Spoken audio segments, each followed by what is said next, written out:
السلام عليكم ورحمة الله وبركاته. اللهم صل وسلم وبارك على سيدنا محمد وعلى أهله وصحبه وسلم. ازيكم عاملين ايه؟ كل سنة وانتم طيبين. طبعا عارفة ان احنا خلاص يعني داخلين على رجب شعبان اهوت. كل سنة وانتم طيبين، يا رب تعود عليكم الايام بخير يا رب، كلكم زائدين ولا مفقودين. صلوا على النبي ونصلي على الرسول عليه افضل الصلاة والسلام، ونخش كده نشترك في القناة في مطبخ سلوى، وتفعلوا الجرس كده وتحطوا تفعلوا الجرس. معلش الولاد ملخفنيني خالص. وتفعلوا الجرس كده ايه وعشان توصلكم كل فيديوهاتنا الجديده من مطبخ سلوى. طبعا في وسط تحضيراتنا لشهر رمضان الكريم، المدارس جايه، المدارس ان شاء الله يوم الاحد. فدلوقتي الدقيق غالي جدا جدا، فاللي هيروح يجيب دلوقتي ب10 جنيه فين، وممكن يديله 3 زرار وهيبقوا ايه 3000، وهيبقوا حاجه مش يعني اللي معاه عيال مش هيعرف. فانا قلت في وسط الفيديوهات دي نعمل فيديو هيبقى حلو جدا، وكل ست بيتها تقدر والله تعمله من بيتها بنص كيلو دقيق. ما هو انت هتقولي دي غالي، بس نص كيلو ده هيرمي لك، شوف هيرمي لك قد ايه.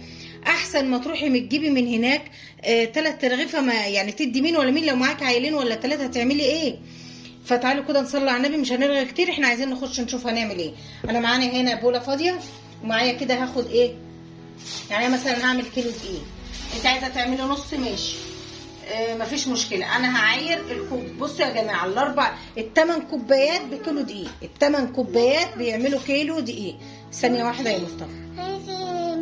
عندنا يا ماما هنا واحده هنعمل عجينه. ماشي، ما اعمل العجينه هبقى اديك واحده، ربنا يسهل. الدقيق غلي يا عم. ادي الثانيه.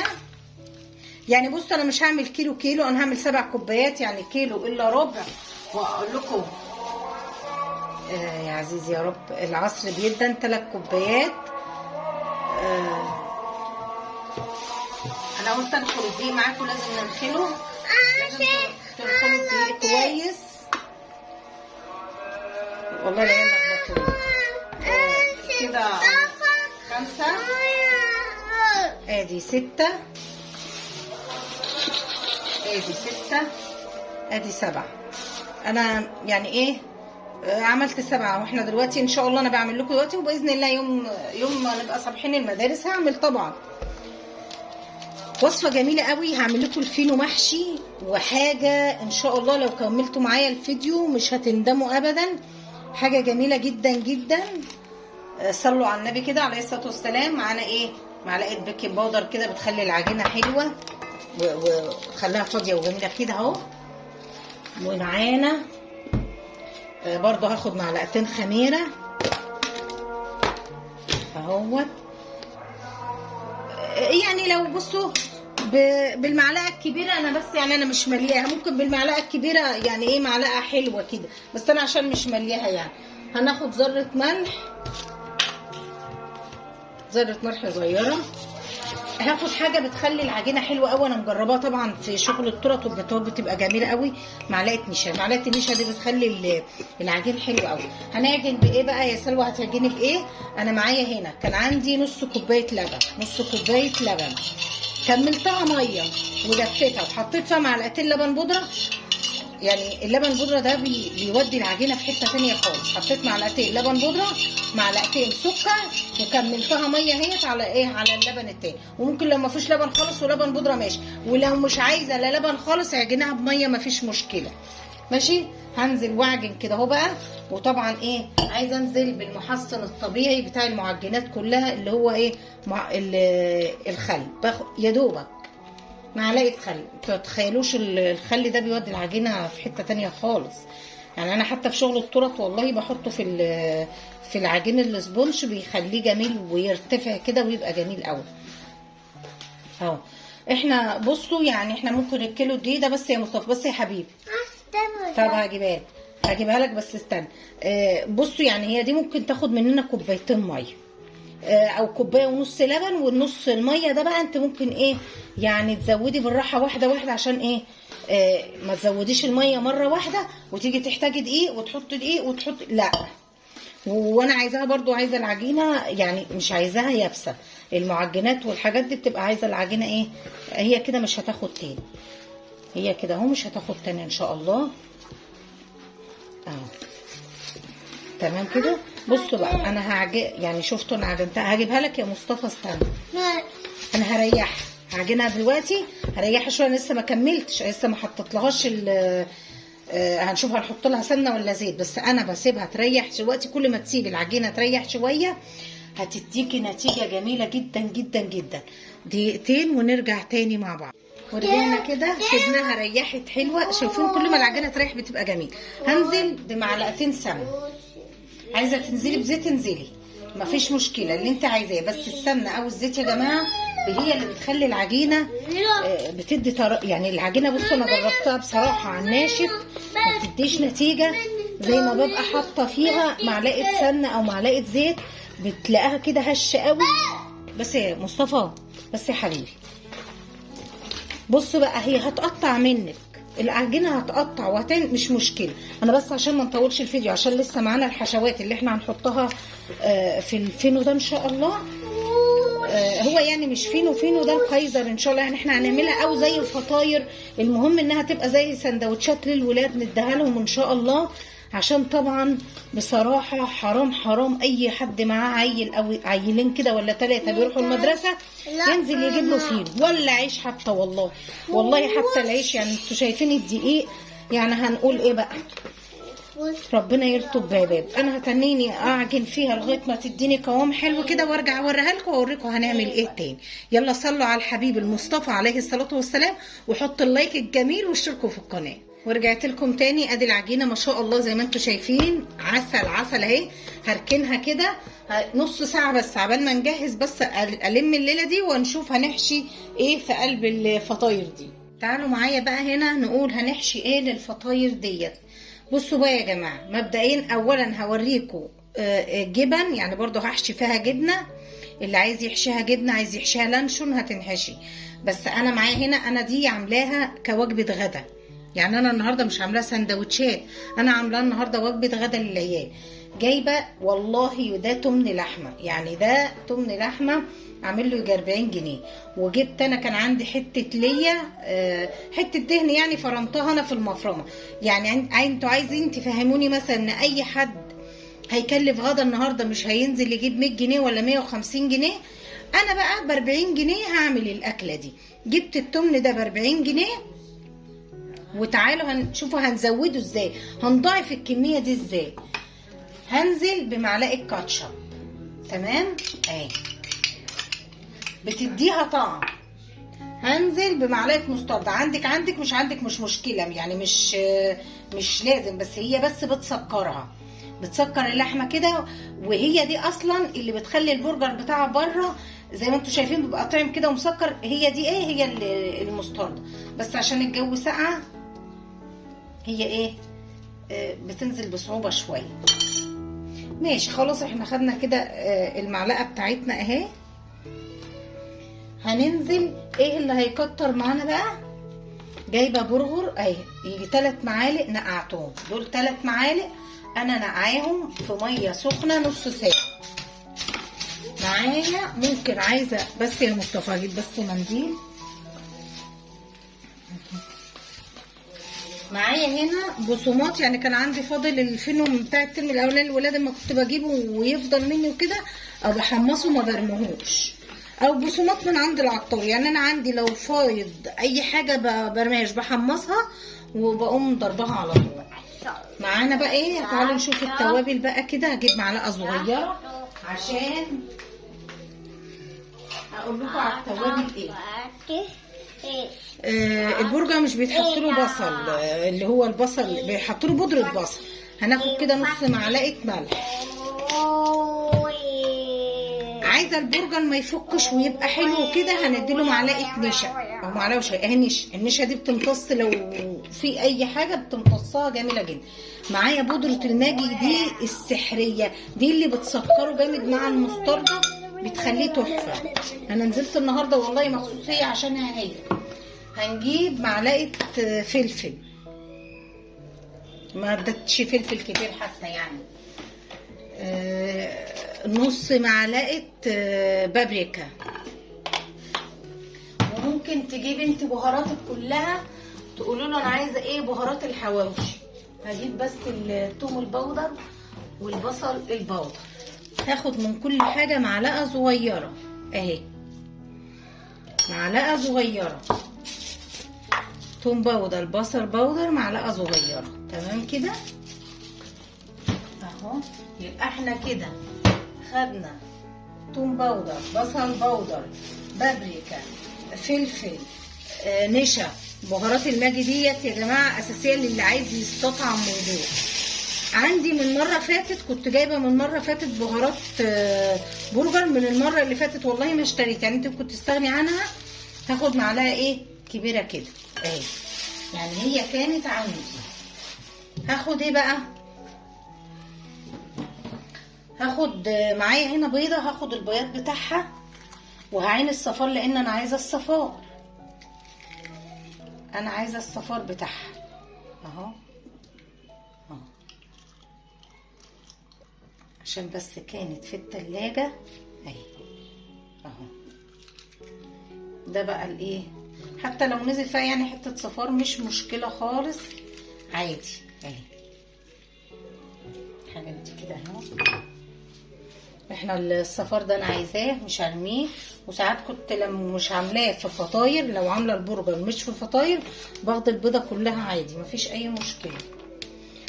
كل الحاجات دي بقى انا هنزل بيها. عندك الكبه اللي بتعملي فيها البصل والثوم اديها مره فيها، عندك الكبه التانية اللي هي بتاعه الطعام اللي بنفرم فيها ماشي، ده وده شغال.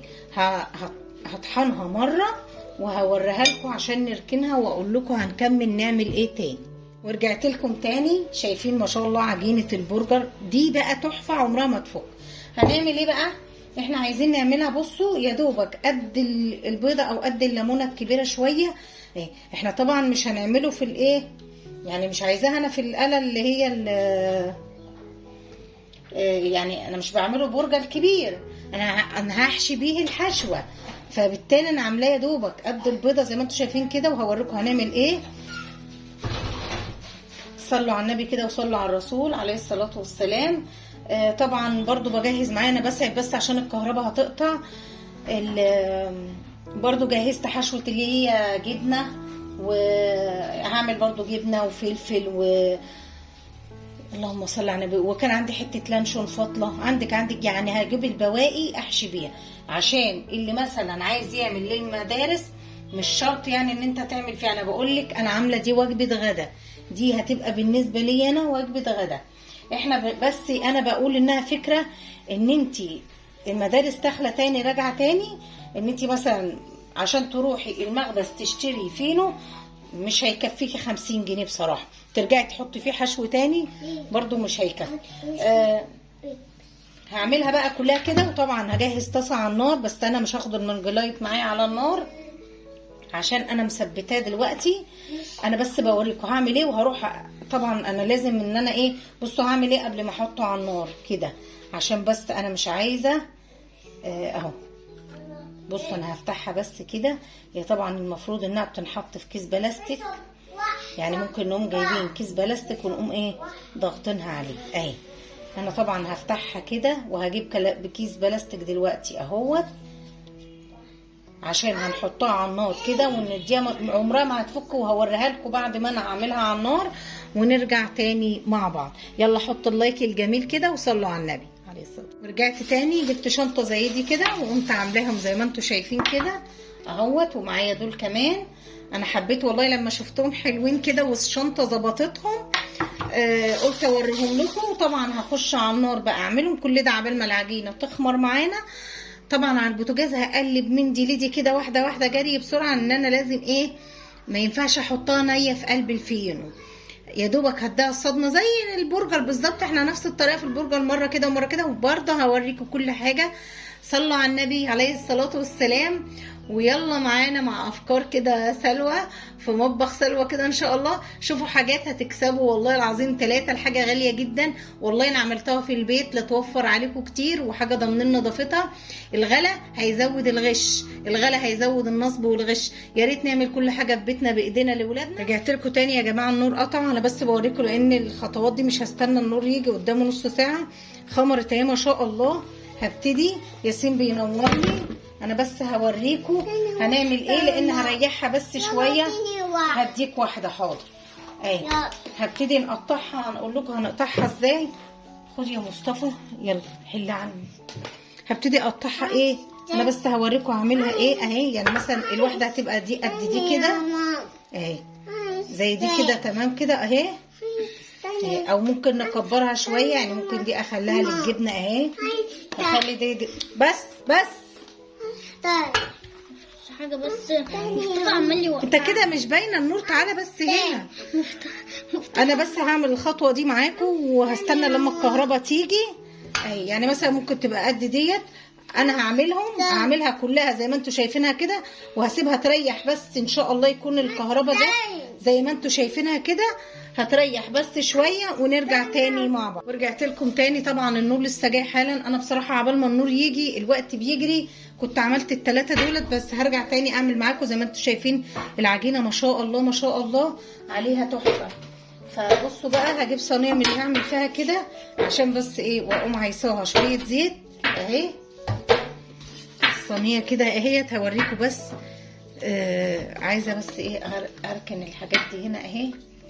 شفت بقى ياسين اهي طفت.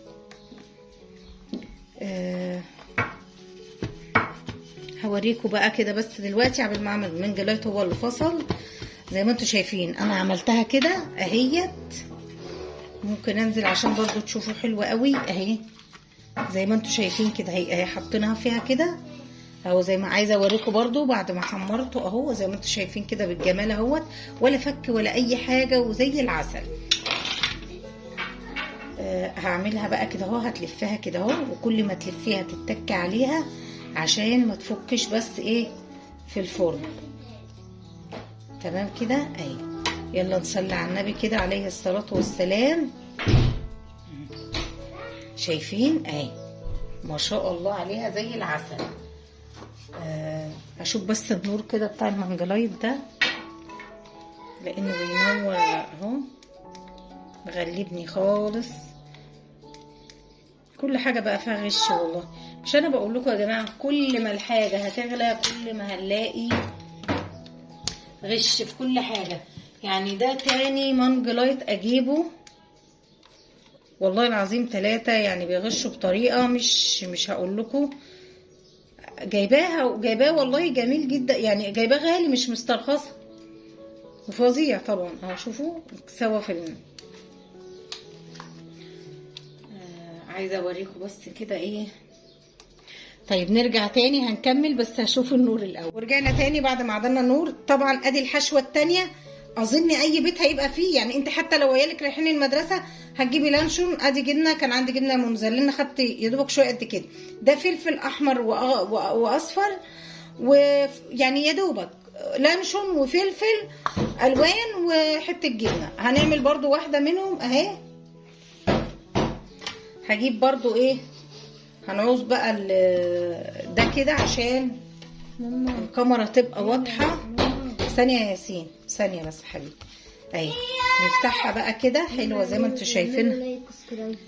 ماشي هيعملوا لايك بس يا مصطفى، بس يا مصطفى اهي زي ما انتم شايفين كده اهي اهي. المفروض بس ما هنحط لها الزيت من فوق، عشان لما بحط لها زيت من فوق ما بتقفلش اهي. تمام كده قافلينها حلوه قوي اهي. خليها هنا كده قبل ما تجمد بس شويه كده. لازم نقفلها كويس قوي اهو. انا قفلتها اهي، وهبتدي احطها ايه هنا، وابتدي احطها في مكان عشان ايه بس تخمر قبل ما هو لسه هيتضاعف طبعا زيه زي الكايزر بالظبط. هعمل معاكم واحده كمان اهي، نعملها بقى كايزر. خدوا كده اديتي ولادك، بدل ما تقعدي بقى وتدوخي نفسك اعمليه من بالليل. هتقومي تدي ولادك الفينو هيبقى محشي فيه كل حاجه، ولا هتقعدوا تجيبي يعني انتوا احسبوها كده. يعني عبال ما تجيبي جبن وتجيبي الحاجات دي وتجيبي الفينو من بره، على فكره تكلفه يعني. ماما بصي بس حاجه. نعم يا حبيبي. هقول لك اللحمه. ثواني يا سيدي. ونبتدي نحط، يعني انت تدي لاولادك السندوتش هيبقى محشي. خلاص ماشي، انا هعمل بس يعني كمان 2 معاهم اهو. ونعمل برضو شويه ايه الحاجات دي فيه، الولاد بيحبوا برضو، يحبوا اللانشون والجبن والحاجات ده اهي. تبقى جميله برضو اهي. تمام كده. انا بالنسبه دي انا عملتها وجبه غدا. يعني شوفوا النهارده اي وجبه غدا، شوفوا بقى النت والتوك توك بيكلمك بيقول لك وجبه الغدا بكام والفطار بكام. انا والله هو تمن ب 40 جنيه، تمن لحمه، وكان عندي حته دهنه. انا بظبط ده، عايزاها بس تبقى مدوره، عايزاها تبقى زي الكايزر كده مدور. فانا بحاول ايه اظبطها اهي. تمام اهي. نعمل واحدة كمان وخلاص معاكم، مش هنطول الفيديو. صلوا على النبي وصلوا على الرسول عليه أفضل الصلاة والسلام. يلا خشوا اللايك الجميل كده المطبخ سلوى، وفعلوا الجرس، وادوني الكومنت الحلو القمر زيكم كده اهو. ومعانا أفكار حلوة. كلنا والله العظيم عايزين نفعل الجرس عشان بس الغلا اللي احنا فيه ده. والله يا جماعة كل ما الدنيا هتغلى بالطريقه دي كل ما الغش هيزيد، الغش هيزيد، الغش هيزيد. انت عارفين اللحمه دي انا اكتشفت ان لما بتجيبي برجر جاهز من بره ولا كفته ولا اي حاجه بيبقوا مضاعفين فيها الفول الصويا. والفول الصويا ده لو معاكي صبيان غلط جدا عليهم، واللي عندهم انيميا الفول، صاحبتي ولادها عندهم انيميا الفول طبعا، يعني ما لهمش فول الصويا دي، لما بتجيبه جاهز بيبقى غلط عن ولادها بيتعبوا. فانت تجيبيه تعمليه ببيتك زي ما انتوا شفتوا كده. احنا جبنا ايه معلقه برغل، ما فيش غيرها، معلقتين برغل، وحطينا وزودنا بقى الكميه من عندك. يعني انت ايه عملنا البصمات البرغل الحاجات دي وزودنا الكميه اهي. نخلص كده الكميه كلها وهرجع عشان بس ما اطولش عليكم الفيديو، ونرجع تاني نشوف هنخبزه ازاي. انا تاني شايفين ما شاء الله بسم الله ما شاء الله اتضاعف ازاي وبقى جميل ازاي. الكيلو الا ربع دقيق ده ال7 كوبايات عملوا لي 16 برجرايه، 16 واحده. بالله عليكم كده عايزاكم تنزلوا تشوفوا المخابز ان شاء الله. ال16 برجرايه دولت ولا حاطين طبعا فيهم زي ما انا حطينا لا سمنه ولا لبن ولا الكلام ده. شوفوهم هيبقوا بكام. معايا بقى ادي صفار البيضه اللي انا احتاجته اللي انا قلت لكم عليه اهو. حطيت عليه شويه فلفل اسود بس، وقمت ايه حاطه عليه شويه لبن من اللي فاضوا مني من العجين. وولعت الفرن متوسط. هتولعي الفرن على 180. كل واحده عارفه فرنها يا ولاد، تشوفوا فرنك هيبقى على ايه. وما شاء الله التمن كيلو التمن البرجر بصوا عملوا 16 واحده. وشوفوا فضل معايا كده اهو، لان انا حطيت اكتريه الحشو. والله لما لقيت البرجر اللحمه معايا كتير حطيت اكتريته. هو فين في البرجر ده. عملت بس يجي كام واحده كده اللي هي بالايه. عندك سمسم ماشي، ما عندكش مش مشكله. هعمل طبعا الكميه بقى دي كلها واخبزها على فرن متوسط 180. تحطيه في النص عشان بس ما ينحرقش من تحت ويبقى فوق، او لو حطيتيه في فرن عالي قوي ياخد لون ويتسلق ويبقى معجن. لا خليه الفرن بتاعك متوسط. كل واحده اضرب الفرن بتاعها متوسط. وتعالوا نخبزه ونرجع تاني نشوف النتيجه. صلوا على النبي وحطوا اللايك الجميل. يلا ورجعت لكم تاني. ايه رايكم في العظمه دي يا ولاد؟ نستاهل لايك حلو كده وكومنت حلو ولا لا؟ والله العظيم لو هتجيبوا الحاجه دي من بره، شايفين قد ايه اهي، شايفين؟ شوفوا انتوا هتجيبوها من بره بكام، شايفين ما شاء الله. وعندي والله العظيم عندي كمان يجي 6 ولا 7 في الصينيه. كنت بصور دلوقتي وقطعت واحده من اللي هي كانت فيها الخضار. شايفين عامله ازاي؟ شايفين الكايزر نفسيه. وطبعا بقى لما تبقي يعني مش عايزه اقول لكم قد ايه الجمال. وادي الكاتشب مع معلقتين كاتشب. دي وجبه الغداء انا عملتها. دي بقى في السندوتشات لاولادك جميله جدا جدا جدا. ليه بقى؟ يعني انت كده حاشيها، يعني كده كل عيل ياخد الاتنين منها، او زي ما انت عايزه. زي ما بتعودي اولادك بتديهم. لا هتجيبي تشتري جبنه ولا تدوري على الحشو جوه ايه. وعملناها بايه؟ بتمن كيلو لحمه ب 40 جنيه وما عملناش اي، وهو ايه، والكيلو الا ربع دقيق بس. عملنا اي حاجه تانية فيها؟ تعالي انت بقى كده. وعامه انت لو هتعملي حاجه زي كده ده هتكفي ولادك اسبوع. ما هو مش معقول يعني حاجه زي كده. شوف انت كل يوم هتشتري ب50 60 فينو بس من غير الحشوه اللي فيه، ويعني كل يوم عايزالك 100 جنيه. شوفيها في الاسبوع بقد ايه. ده بقى انت هتعينيه في كيس في التلاجة وتعملي مثلا كيس فيه 2 فيه 3 فيه 4. تيجي من بالليل تخرجيه وتسيبيه مثلا في المطبخ، على الصبح هيبقى اكنه زي ما يكون لسه عاملاه ولسه خبزاه. جميل جدا.